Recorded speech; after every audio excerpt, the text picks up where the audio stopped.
I sat there and watched the ink dry on the signature line. Preston was laughing. It was a rich, throaty sound that echoed off the glass walls of the sterile conference room. A sound that used to make me feel safe but now just sounded like a gavel coming down. He slid the divorce papers across the mahogany table toward me with the kind of pity you usually reserve for a wounded animal. He thought he was discarding a failure. He thought he was cutting loose a deadweight freelancer who couldn't hack it in his elite world. He had absolutely no idea that the woman sitting across from him, wearing the oversized hoodie he detested, wasn't just his soon-to-be ex-wife. I was the mystery client his venture capital firm had been desperate to sign for the last 6 months. Picked up the pen. I didn't smile. I just signed my name and waited for the gravity to hit him. Before I tell you how my ex-husband's face went from smug to shattered in 3 seconds flat, drop a comment and let me know. Have you ever had to stay silent while someone underestimated you, just waiting for the right moment to prove them wrong? I want to hear your story. To understand why I didn't scream across that table, you have to understand the architecture of our marriage. It didn't start with hate. It started with a rescue mission. Preston was the rising star associate at a top-tier Boston venture capital firm, obsessed with pedigree. I was the girl from the state school with a messy bun, the one he graciously plucked from obscurity to polish into something presentable. He loved the idea of me, I was his project. But he hated the reality of me. While Preston was hosting loud, empty dinner parties upstairs, clinking champagne glasses with people who only liked him for his portfolio, I was downstairs in the basement. He called it my gaming den. He'd bring his colleagues down for a tour, stop at the basement door, and say with a dismissive wave, "Oh, don't mind that, that's just Mila's little hobby corner. She picks up cute little coding gigs to keep herself busy." Cute. That was his favorite word for my work. He never stepped inside long enough to realize that the hum coming from those racks wasn't a gaming server. It was a private server farm running the beta tests for Ether, a predictive AI algorithm that was currently outperforming every market model his firm used. I wasn't playing games. I was building a unicorn in the dark. For 6 years, I lived in the shadow of his arrogance. And I know what you're thinking. You're wondering why I stayed. Why did I let him talk down to me and treat me like a charity case for nearly a decade? It's a fair question. But the truth isn't that I was weak. It's that cruelty, when it's administered slowly enough, stops feeling like abuse and starts feeling like the weather. It's a trap called normalization. Preston didn't break my spirit overnight. He did it in increments. A comment here about my lack of pedigree, a joke there about my income. It was a slow drip of poison that I eventually just metabolized. But there was another reason I stayed, a reason I rarely admit to anyone. His cruelty became white noise. It became a background hum that I could tune out. Because he dismissed me so completely. He never bothered to look closely at what I was doing. His arrogance was my camouflage. If he had respected me, he would have asked questions. But because he thought I was nothing, I was left alone to build an empire without his interference. I didn't stay because I was trapped. I stayed because I was busy. And I needed his roof over my head just long enough to finish the code that would eventually bury him. The turning point didn't come with a scream. Came with a business decision. It was a Tuesday 3 months ago. I had just closed the beta testing round for Ether and the results were flawless. I was feeling brave. I walked into the living room where Preston was reviewing portfolios and sat down on the edge of the sofa. I asked him if maybe it was time we looked for a real house. A place where we could maybe, eventually, put a crib.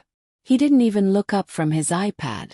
He just let out a sigh that sounded like a tire leaking air. He told me to stop dreaming. He said that children were a liability he couldn't afford while he was gunning for partner. Then he looked at me with eyes cold enough to freeze water. He told me I wasn't on his level yet. He said he needed a partner who could navigate his world, not someone he had to constantly apologize for. My place. That phrase rattled around in my skull for days. But the real answer to where my place was came later that week. Preston had left his briefcase in the foyer, barking an order for me to clean out the old files. It was part of my unspoken job description. I opened the leather bag, smelling the stale scent of expensive cologne and entitlement. I sorted through the clutter. And then, stuck between two manila folders, I found it. A lease agreement. It wasn't for a house in the suburbs. It was for a penthouse in the Seaport district, the kind of glass-walled fortress that screams new money. The lease started the 1st of next month. And right there, on the line next to Preston's signature, was another name. Bianca. I knew Bianca. She was the sleek, sharp-edged PR executive his firm used for crisis management. She was everything I wasn't. Polished, loud, and obsessed with status. She was his work wife. Apparently, she was about to become his real wife. The date on the lease coincided perfectly with the firm's upcoming partner vote. It wasn't just an affair. It was a replacement strategy. I was a placeholder. I was the starter wife he had outgrown. And he was lining up the upgrade before he even bothered to cancel my contract. I didn't cry. I didn't throw the briefcase. I took a photo of the lease and put it back exactly where I found it. Then I went downstairs to my servers. I typed for 6 hours straight. The code didn't fix my heart, but it stabilized my hands. I realized then that he wasn't just my husband. He was a bad investment. And it was time to liquidate. I didn't confront him immediately. I waited to see how far he would take the lie. 2 days later, he called to tell me he had a client dinner. I drove to the Italian restaurant in the North End and watched from across the street. He walked in, and 10 minutes later Bianca arrived. She greeted him with a kiss that belonged in a bedroom, not a business meeting.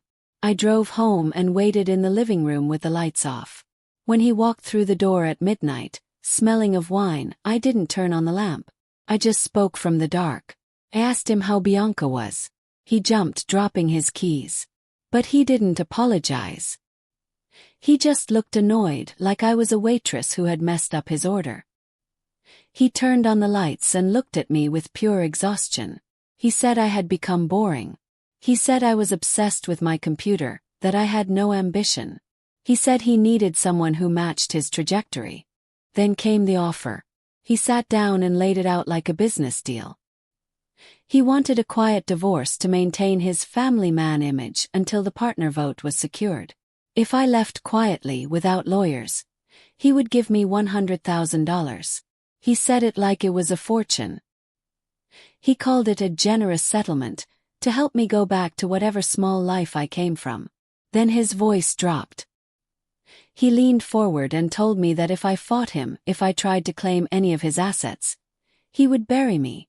He said he had the best lawyers in Boston on retainer. He said he would drag the process out until I was bankrupt. He called me a failed freelancer who should be grateful for the scraps. I looked at the man who had vowed to love me, now threatening to destroy me to save his reputation. I realized that fighting him right then would be a mistake. He wanted a fight. He wanted me to be the crazy ex-wife. So I gave him silence. He nodded. I told him I accepted his terms. I saw the relief wash over him, followed immediately by smug satisfaction. He thought he had won. I packed my things the next morning. I didn't take the clothes he bought me. Took my laptop. I went to the basement and carefully disconnected my server racks. I packed the hard drives that contain the source code for Ether, the future of the tech industry, into 3 padded crates. As I loaded them into the moving van, Preston watched from the doorway, sipping his coffee.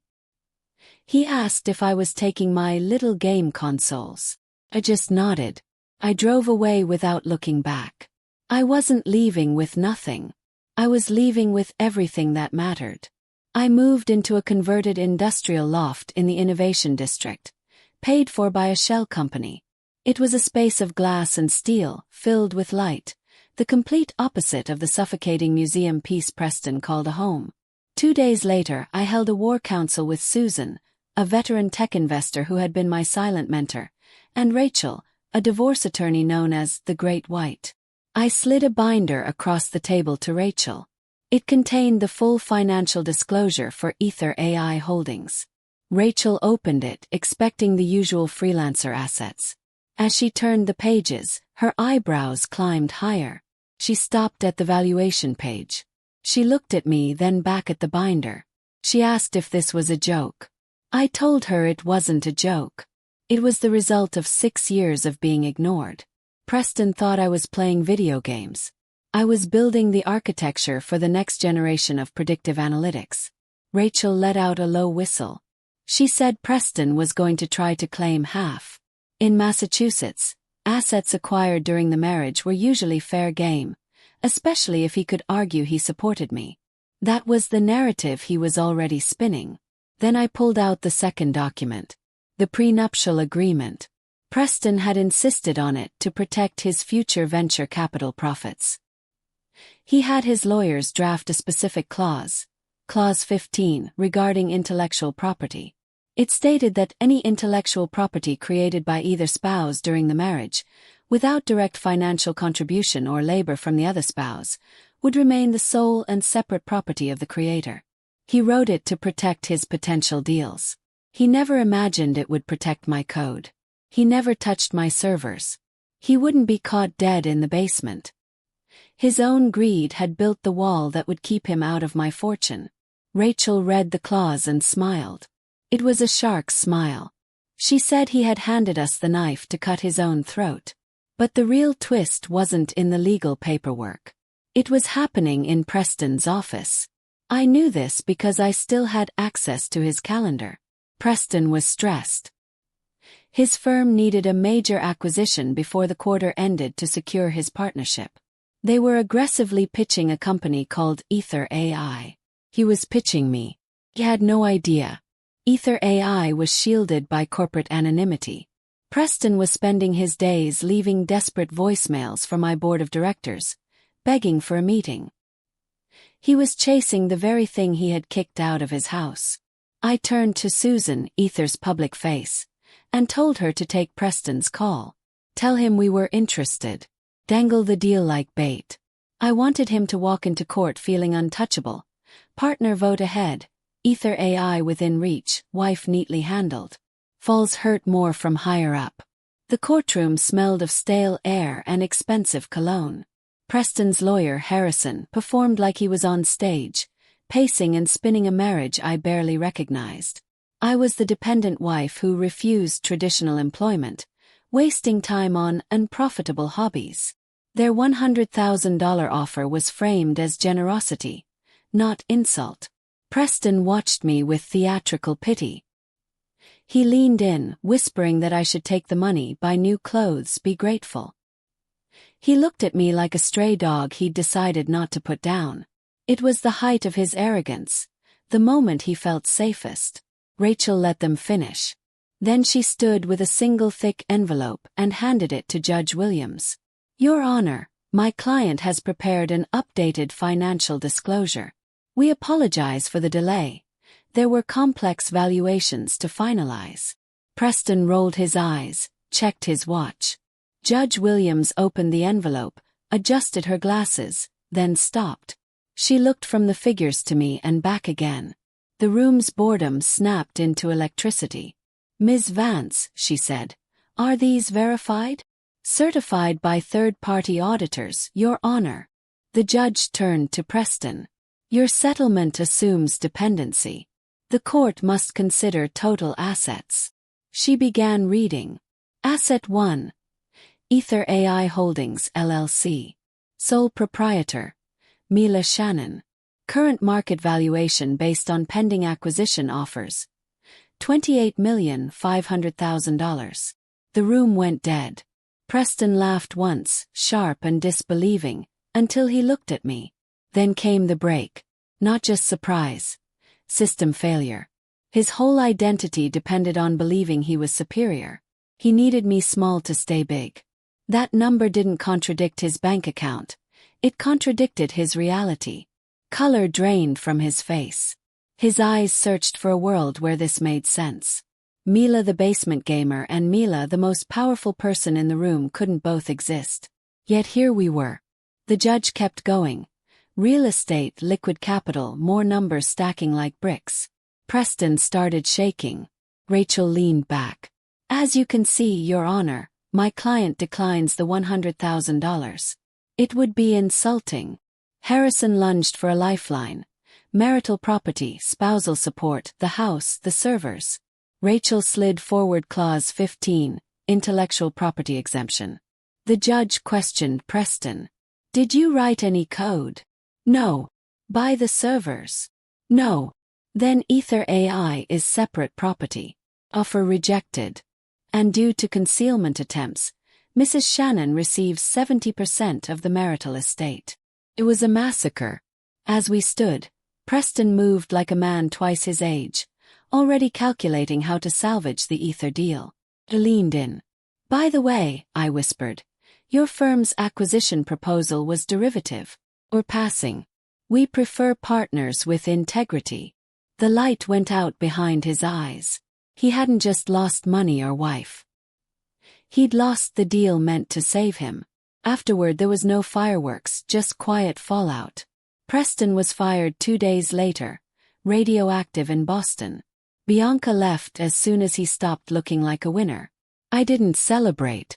I moved Ether into a real headquarters, a harborside warehouse filled with the hum of servers and the click of keyboards. And sometimes I look out at the city that once made me feel small and think of the women still building in basements, being told their dreams are cute hobbies. Let them laugh. Let them underestimate you. Their arrogance is camouflage. Don't beg for validation. Build until you're so undeniable the only sound left is their jaw hitting the floor.